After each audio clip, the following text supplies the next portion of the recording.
Kita bulan ini karena hari ini spesial Valentine.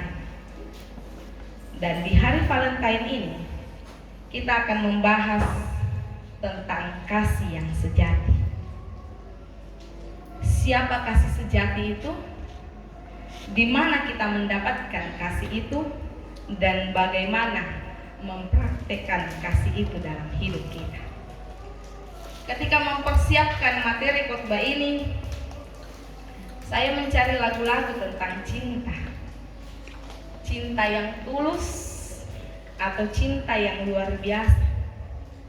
Kemudian yang muncul lagu "Terimalah lagu ini dari orang biasa, tapi cintaku padamu luar biasa.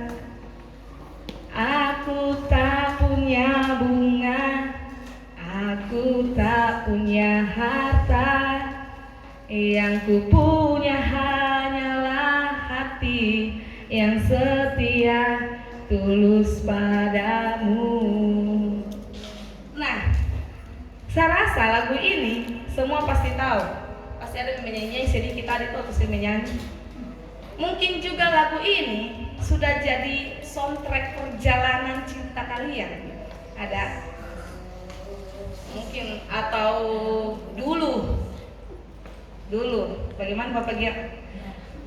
Nah, sepenggal lirik lagu dari Anmes berjudul Cinta Luar Biasa.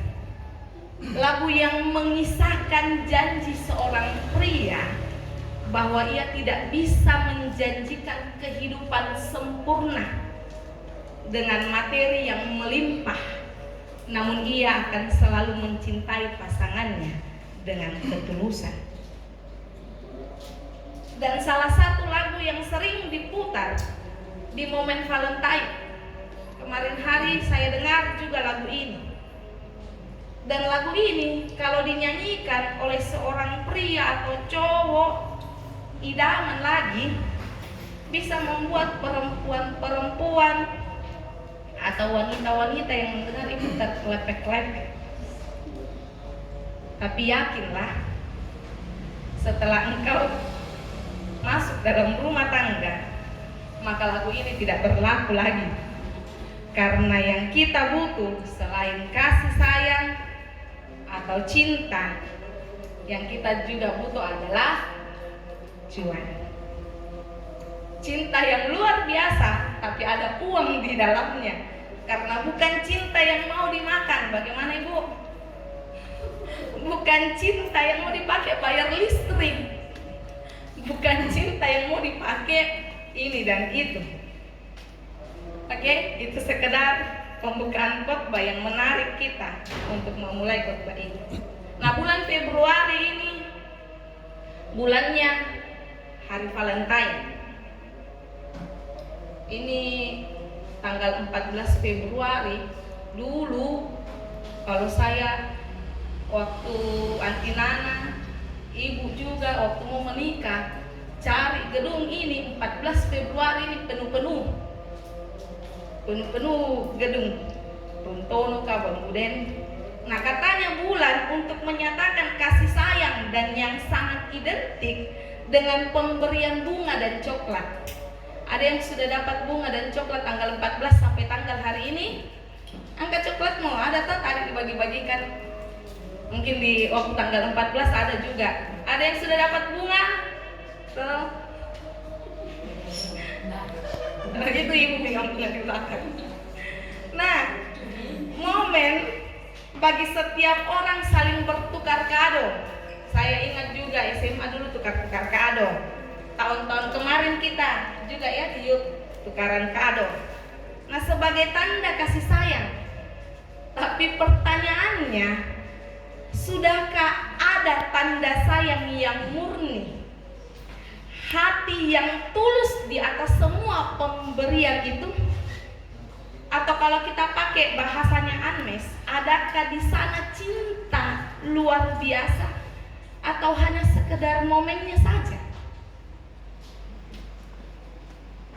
muda yang dikasihi Tuhan, tentu bicara soal mengasihi sesama itu satu hal yang baik. Betul? Mengasihi sesama satu hal yang baik. Betul atau tidak? Kita katanya tim pengen belajar bicara malam ini kalau tidak betul. Betul. Mengasihi sesama itu semua diajarkan di agama manapun. Ini satu hal yang baik dan kita semua tahu. Dan banyak sekali ayat-ayat di dalam Alkitab yang berbicara soal mengasihi sesama. Kasihilah sesamamu manusia. Sampai saya pun bingung mau angkat yang mana. Tapi salah satunya malam hari ini kita akan melihat di dalam 1 Yohanes 4. Mari kita membuka kitab kita. 1 Yohanes 4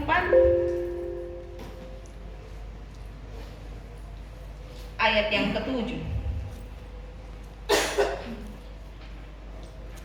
Jika sudah mendapatkan ayat ini, mari bersama kita bangkit berdiri. Bersama kita membaca ayat ini dan bersama pula kita mengaminkan. 1 Yohanes 4 ayat yang ke-7. 2, Allah adalah kasih. 2, 3. Saudara-saudaraku yang terkasih, marilah kita saling mengasihi, sebab kasih itu berasal dari Allah, dan setiap orang yang mengasihi lahir dari Allah dan mengenal Allah. Amin. Silakan duduk. Nah, ayat ini katakan kasih itu berasal dari Allah dan kita diajak untuk saling mengasihi. Tetapi yang sering kita lihat seringkali kasih itu hanya heboh di momen-momen spesial saja.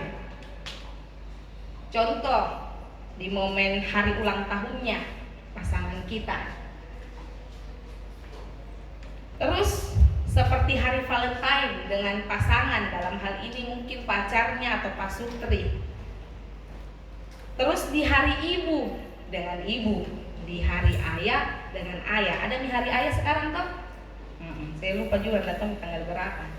Nah, biasanya di momen-momen seperti itu orang sibuk menyenangkan hati pasangannya, temannya, sahabatnya, tetapi langsung redup keesokan harinya,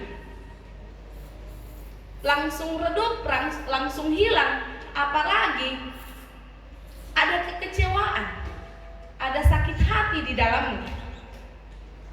Tapi kita juga tidak bisa pungkiri, hari Valentine adalah hari kasih sayang. Itu bukan sebuah kebohongan dan tidak ada yang salah dengan itu. Diakui kita kemarin tanggal 14 Februari bersamaan Valentine. Saya lihat storynya orang Kementerian Agama apa? Hari Rabu Abdi sama pemilu. Tidak ada yang salah dengan itu, tapi yang pasti bukan berarti bahwa kita hanya bisa menyatakan kasih sayang di hari Valentine. Bukan cuma di hari Valentine kita saling mengasihi. Namun mari dengar, hari Valentine hanya tugu pengingat saja. Bukankah seharusnya setiap hari adalah hari Valentine? Bukankah setiap hari kita harus menyatakan kasih kita, mewujudkan kasih kita kepada sesama kita?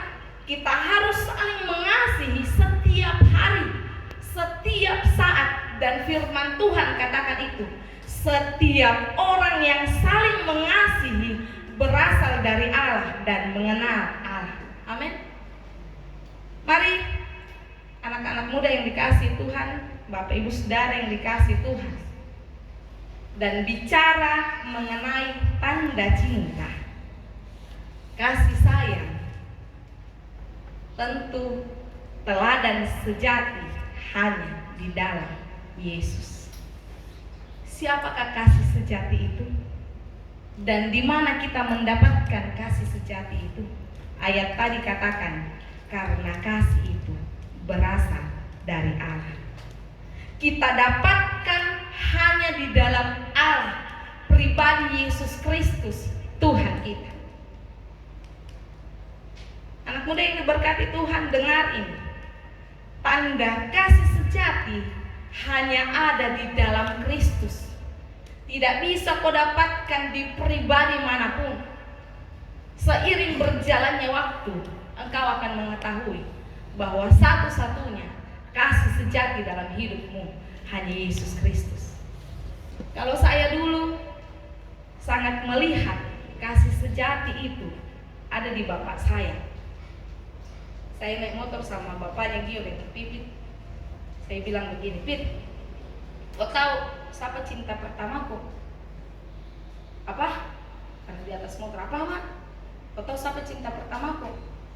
Apa kita bilang? Kau tahu siapa cinta pertamaku? Siapa Bede? Tembak kau siapa? Bapak? Bukan. Ayah? Bukan. Siapa? Oh, Katolik. Waktu saya bilang gitu, bilang, oh. Terus saya tanya, Pit, kau siapa cinta pertamamu?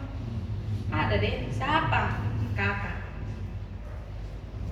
Kakak dia cinta pertamanya. Nah, bagaimana tidak, itu pahlawan, superhero dalam hidup saya. Laki-laki pertama yang memperlihatkan kasih sayang kepada saya, anak perempuannya. Saya ingat dulu waktu saya mengajar sambil kuliah, diantar ke sekolah, ditunggui dulu 2 jam atau 1,5 jam habis satu kelas. Terus naik motor dari Petarani Handayani ke STTJ. Kadang ditunggui, kalau kakak-kakak ada yang pulang jam 10 tidak ditunggui. Kalau tidak ada ditunggui, diantar kembali lagi ke Handayani. Nah, di antara kami berlima, sayalah pemegang tahta tertinggi di pastori waktu itu. Kalau ada opah, 3 laki-laki di atas saya itu tidak bisa macam-macam. Kalau ada opah todi, ada bapak. Tapi ternyata itu tidak kekal. Saya ditinggalkan lagi pada waktu saya belum menikah. Kemudian seiring berjalannya waktu, saya merasa bahwa kasih sejati itu dari 3 laki-laki, 3 jagoan di atas saya. Tapi ternyata tidak kekal juga. Kadang kami berantem, kadang ada kecewa di dalamnya, kadang ada sakit hati, sampai Tuhan memberikan pendamping. Tetapi cinta sejati, cinta luar biasa itu belum sempurna saya dapatkan. Jadi mari dengar ini, terkhusus untuk perempuan-perempuan, gadis-gadis bijaksana. Mendapatkan cinta sejati itu hanya ada di dalam Tuhan kita. Jangan baru dipuji, baru dirayu-rayu, cantikmu hari ini, bagus sekali kok ikat begitu rambutmu, cantikmu pakai bando-bando, langsung luluh hatinya. Atau dinyanyikan lagunya tadi Anmes, atau lagu apakah lagi? Saya selama jadi mama tidak pandai lagu, saya tahu lagu-lagu cinta terklepek-klepek, apalagi tuh cowok main gitar. Kayak bagaimana sekali. Kenapa saya nyanyi? Oke, bahkan memberikan sesuatu yang berharga dalam hidup. Baru dikasih lihat kan uang dompet-dompet yang tebal-tebal atau iPhone kah, apakah, langsung menanya deh, kayak cinta sejatiku itu sana. Nah, Tuhan kita, Tuhan Yesus Kristus, sumber kasih sejati itu. Apa buktinya? Buktinya nyawanya sudah diberikan bagimu. Dia mau mati bagi kita semua. Dan belum ada pribadi yang seperti Yesus yang saya dapatkan dalam pribadi yang lain. Sampai saat ini Dia pun terus tulus mengasihi kita setiap harinya. Kalau kita renungkan keberadaan hidup kita sampai saat ini, maka kita akan mengakui semua hanya karena kasih sayang dari Tuhan kita. Kita mau belajar dari Tuhan kita sebagai sumber kasih sejati, bagaimana mengasihi dan mempraktekkan kasih Tuhan dalam hidup kita. Malam hari ini kita akan belajar bagaimana Tuhan Yesus memberi teladan sebagai kasih sejati dan menunjukkan bagaimana seharusnya kasih yang benar itu dipraktekkan dalam hidup kita sehari-hari. Kita melihat di dalam Yohanes 13. Ada yang baca firman Tuhan hari ini? Kalau tidak ada, siapa saja tolong bacakan Yohanes 13 ayat yang ke-31 sampai ayat yang ke-35. Yohanes 13 ayat 31 sampai ayat yang ke-35. Tolong bacakan. Yohanes 13 ayat 31 sampai ayat yang ke-35 bunyi firman Tuhan. Perintah baru. Sesudah Yudas pergi, berkatalah Yesus, sekarang anak manusia dipermuliakan dan Allah dipermuliakan di dalam dia. Jikalau Allah dipermuliakan di dalam dia, Allah akan mempermuliakan dia juga di dalam dirinya, dan akan mempermuliakan dia dengan segera. Hai anak-anakku, hanya seketika saja lagi aku ada bersama kamu. Kamu akan mencari aku, dan seperti yang telah kukatakan kepada orang-orang Yahudi, ke tempat aku pergi, tidak mungkin kamu datang. Demikian pula aku mengatakannya sekarang juga kepada kamu. Aku memberikan perintah baru kepadamu, yaitu supaya kamu saling mengasihi, sama seperti aku telah mengasihi kamu, demikian pula kamu harus saling mengasihi. Dengan demikian, semua orang akan tahu bahwa kamu adalah murid-muridku, yaitu jikalau kamu saling mengasihi. Amin. Terima kasih. Nah, jadi hal yang pertama, teladan Tuhan Yesus sebagai kasih sejati dan bagaimana kita menunjukkan mempraktekkan kasih yang benar itu. Yang pertama, kasih itu harus memiliki daya tahan.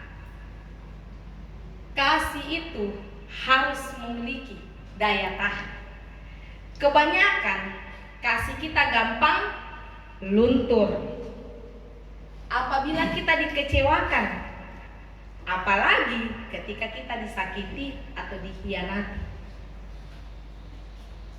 Cinta atau kasih itu akan luntur, gampang luntur. Hosea 6 ayat 4 bagian C katakan, kasih setiamu seperti kabut pagi dan seperti embun yang hilang pagi-pagi benar.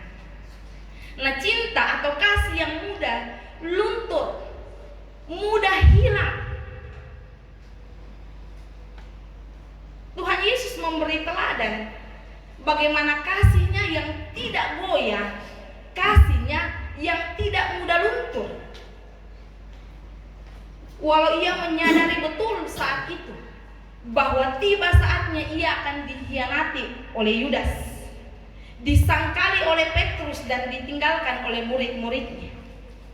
Tetapi Tuhan Yesus justru memberi perintah yang baru untuk saling mengasihi. Dikatakan sesudah Yudas pergi, berkatalah Yesus, aku memberi perintah baru kepada kamu, yaitu supaya kamu saling mengasihi.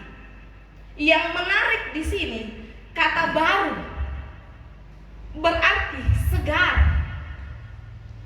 Artinya kasih kita harus selalu segar kepada orang lain, tidak mudah luntur atau goyah walaupun sikap orang lain mengecewakan kita. Ini tidak gampang, teman-teman. Paling kalau orang sakit kita tunggu mau oh jangan kapan napi saya balas ki.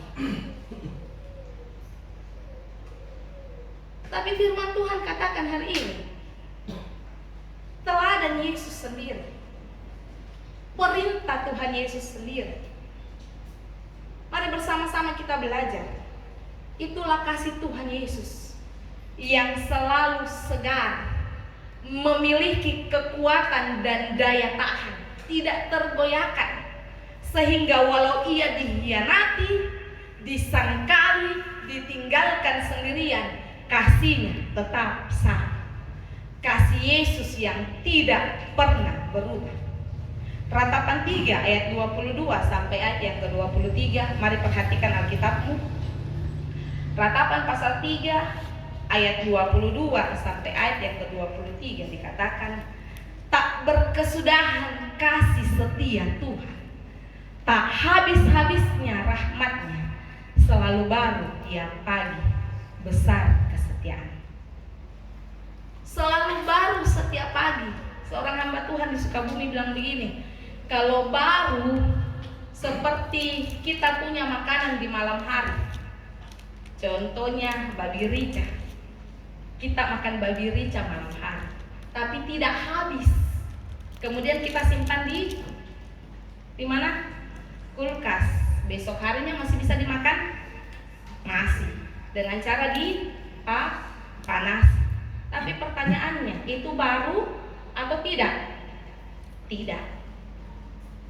Kasih setia Tuhan baru, ada terus stoknya, melimpah, baru terus, tidak habis-habisnya rahmatnya, selalu baru tiap pagi.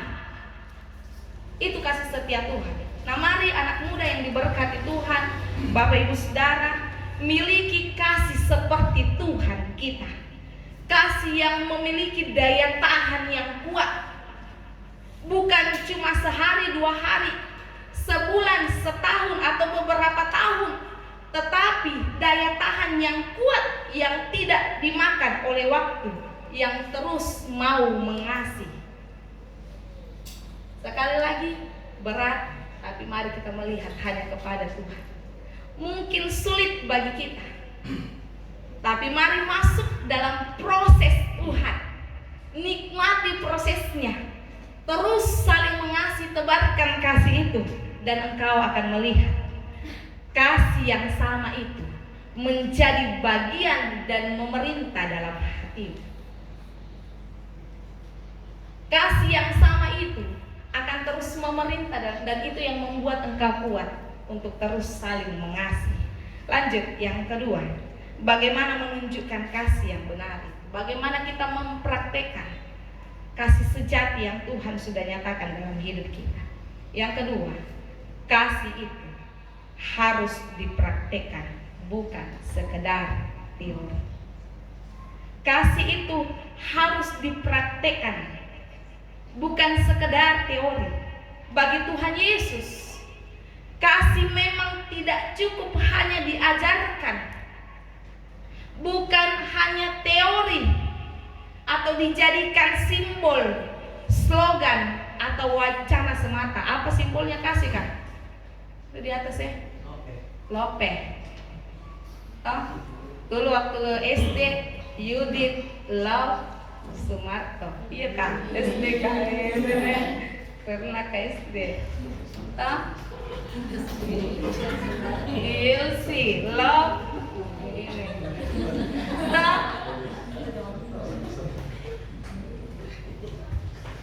Bagi Tuhan Yesus, kasih memang tidak cukup hanya diajarkan, bukan cuma simbol-simbol kayak di atas, bukan love-love, bukan slogan-slogan atau wacana semata, tetapi harus melekat dalam gaya hidup kita. Saya katakan tadi, menjadi bagian dan memerintah dalam hatimu, sehingga itu menjadi ciri khas kita. Nanti poin terakhir. Nah, kepada setiap murid-muridnya, Tuhan Yesus memberikan pengajaran dan sekaligus teladan. Ia berkata, supaya kamu saling mengasihi sama seperti aku telah mengasihi kamu.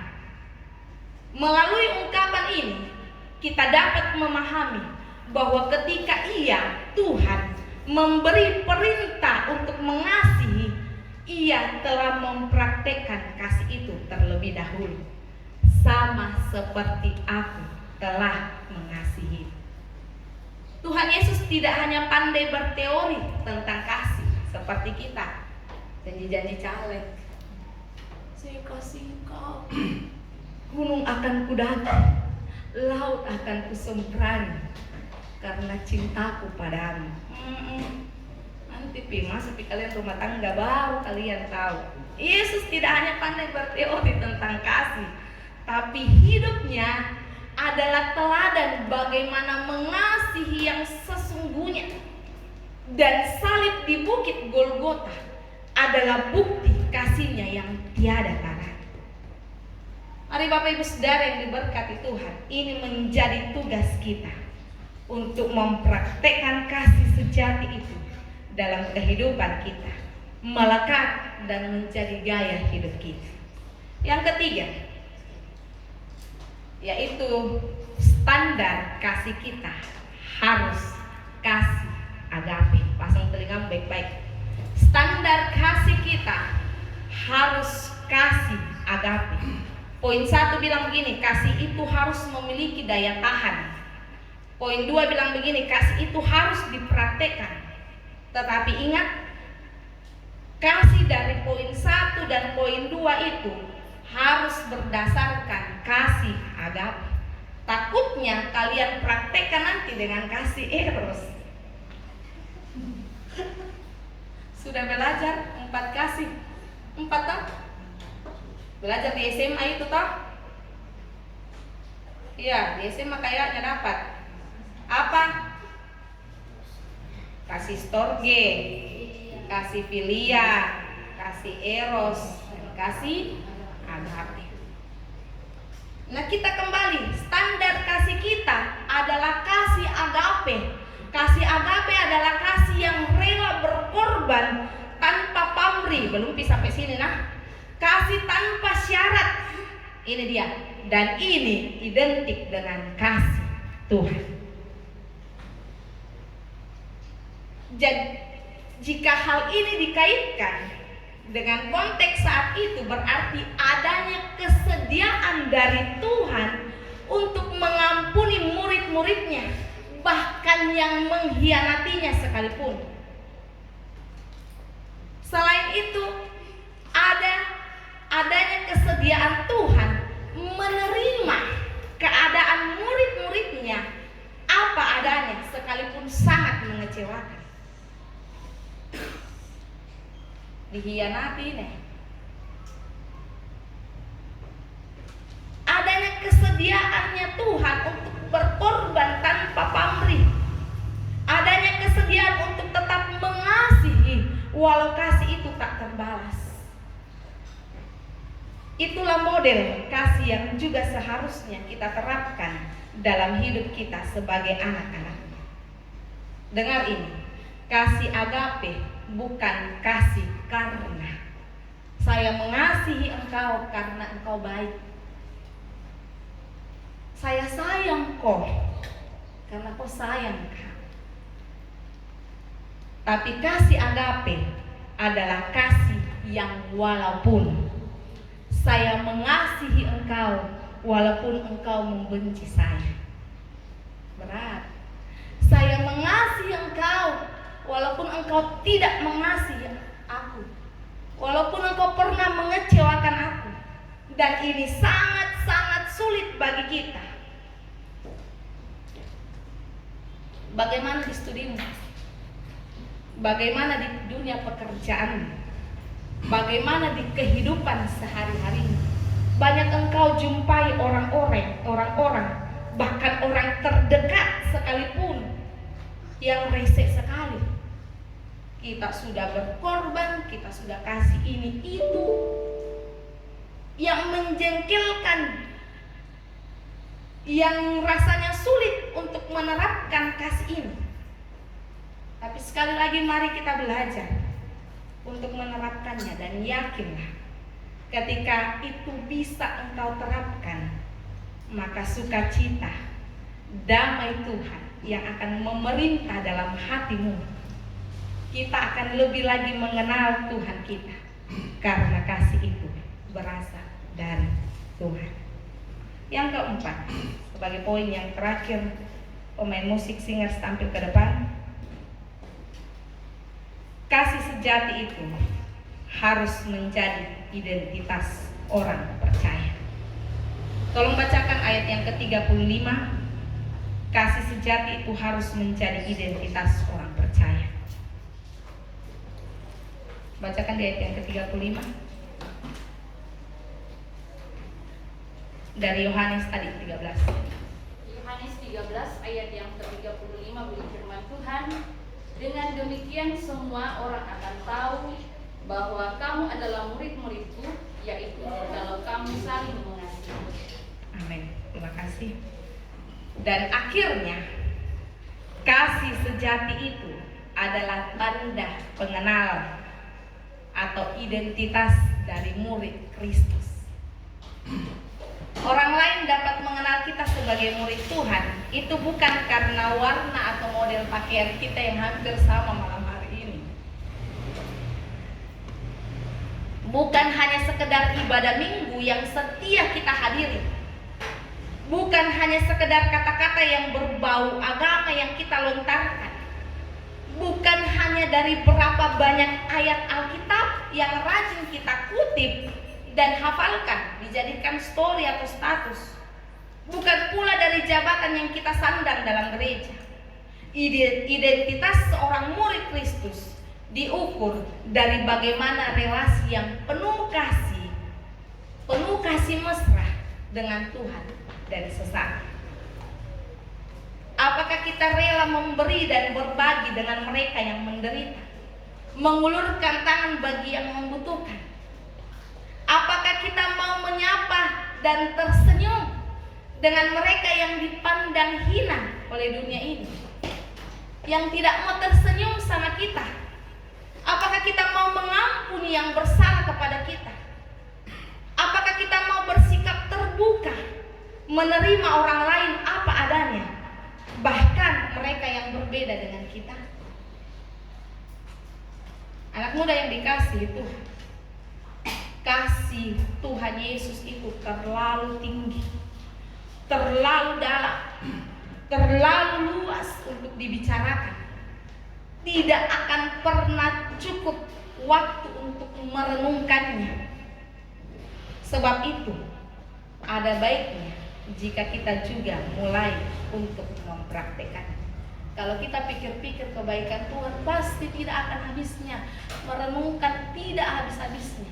Tapi mari kita mulai dengan melangkah, kita praktekkan itu dalam hidup kita. Sebab hanya dengan mempraktekkan kasih sejati itu, kita dapat menjadi saksi Tuhan yang berguna dimanapun kita berada. Kasih Tuhan Yesus itu terlalu agung, terlalu mulia untuk kita renungkan, tetapi sangat sederhana dan sangat baik untuk kita dapat praktekkan dalam kehidupan. Tetap semangat untuk kita sama-sama berjalan mempraktekkan kasih sejati dalam kehidupan kita. Tuhan Yesus beserta dan memberkati kita.